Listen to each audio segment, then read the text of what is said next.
Hello, magical people! Today I wanted to present to you the Nefertari Tarot deck. It is created by Silvana Alasia. It's published by Lo Scarabeo. The deck is dedicated to Queen Nefertari, obviously, and wife of Pharaoh Ramses II. However, in the artwork, we also find figures that represent gods and goddesses of the Egyptian spirituality, as Isis, Osiris, their son Horus, Anubis, as well as hieroglyphics, Egyptian symbology, and secret animals like the bull Apis, or the sacred scarab, or the crocodile-shaped god of fortune Bes. As you can see, this is a wonderfully made tarot deck. I really loved this gold foil stamping on the cards, and obviously we have this black border all around. I'm not a huge fan of the black border, to be honest, but I suppose it was the only way to incorporate, the translations. And the imaginary is truly amazing, very colorful. It's rich in symbolistical elements and hieroglyphics, but not only, as you can notice. And I feel that, as with all the decks that are based on a specific culture, I highly suggest that one studies and does some background research before starting to use these cards, because what is even the point using the Nefertari Tarot deck if you don't know who is Nefertari, or if you don't know some of the Egyptian gods and goddesses, or if you don't know what is the symbology of the lotus flower, or the symbology of the yang, or if you don't know who is Mart, or if you don't know who is Anubis, for example. But I think that it's a quite easy deck to use.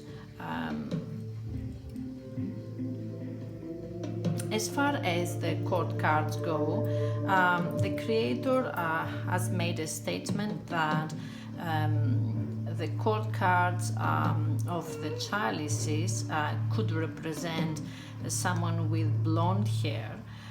As you will notice, all the court cards and all the figures, males and females, have dark hair.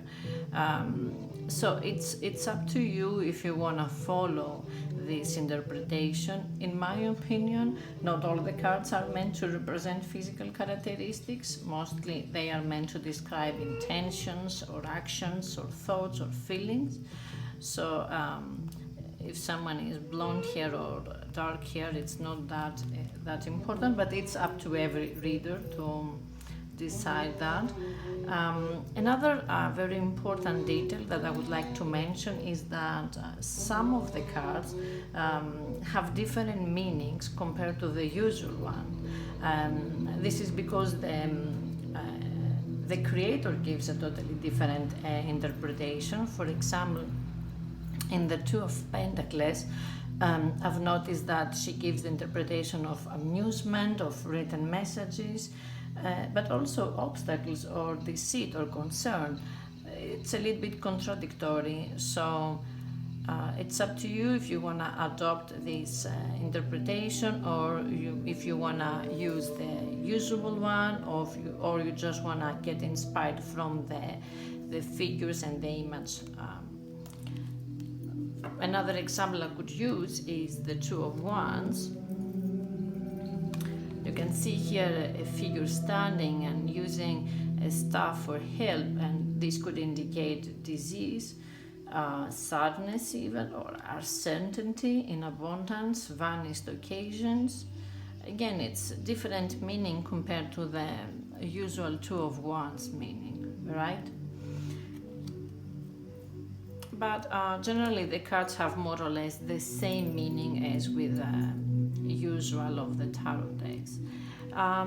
As with all the Scarabeo decks, we have this booklet. The booklet comes translated in 6 languages. We have English, Italian, Spanish, French, German, and Portuguese. We are given a 6-card spread idea, and then we are given the interpretation of each card using some keywords and some small phrases. Let's look at the cards one by one, starting with the Major Arcana. And we have the Fool.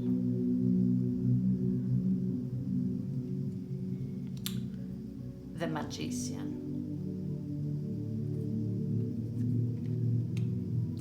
The High Priestess.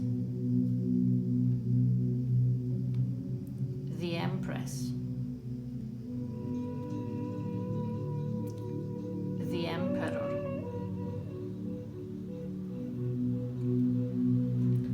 The Hierophant. The Lovers. The Chariot. Justice. Hermit. The Wheel. Strength. The Hanged Man. Death. Temperance. The Devil. The Tower. The Star. The Moon. The Sun. Judgment. And the World. Let's proceed with the Minor Arcana cards now, starting with the Wands. Ace of Wands. Two of Wands. Three of Wands. Four of Wands. Five of Wands. Six of Wands. Seven of Wands. Eight of Wands. Nine of Wands. 10 of Wands. And the court cards, Knave of Wands, Knight of Wands, Queen of Wands, and the King of Wands. Let's proceed with the Chalices. Ace of Chalices, Two of Chalices, Three of Chalices, Four of Chalices, Five of Chalices, Six of Chalices, Seven of Chalices, Eight of Chalices, Nine of Chalices, 10 of Chalices, and the court cards, Knave of Chalices, Knight of Chalices, Queen of Chalices, and the King of Chalices.